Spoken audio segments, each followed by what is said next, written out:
Hello guys, welcome back to our vlog. तो आज हम बात करेंगे पी रेशियो के बारे में।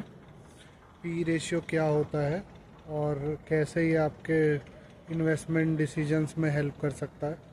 तो पी रेशियो हम बोलते हैं प्राइस टू अर्निंग रेशियो को, जिसका फार्मूला होता है प्राइस ऑफ पर share upon earning per share. For example, अगर किसी कंपनी का अर्निंग पर शेयर 1 रुपये है और उसका करंट मार्केट प्राइस 20 रुपये है, तो पी रेशियो 20 हो गया।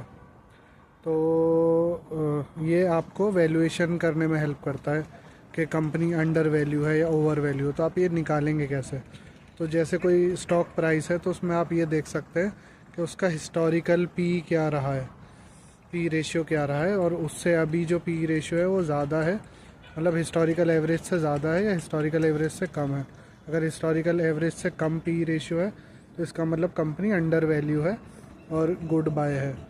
और अगर हिस्टोरिकल पी रेशियो से ज़्यादा है तो इसका मतलब आपका ओवर वैल्यू है और महंगा है शेयर। और दूसरा एक तरीका ये है कि आप इंडस्ट्री एवरेज देख लीजिए कि जिस इंडस्ट्री में वो स्टॉक प्राइस है उस इंडस्ट्री का पी रेशियो क्या है, और उससे अगर कंपेयर करेंगे तो जो कंपनी स्टॉक आप इवेलुएट कर रहे हैं उसका पी रेशियो ज़्यादा है या कम है।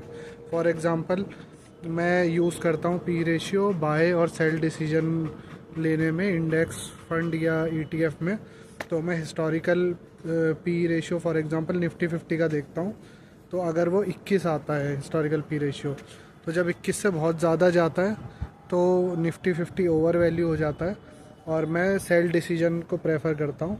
और अगर historical P ratio historical average P ratio 21 है और उससे कम चल रहा है, अभी फॉर एग्जांपल 18 चल रहा है, 19 चल रहा है, तो मैं बाय डिसीजन लेना प्रेफर करता हूँ।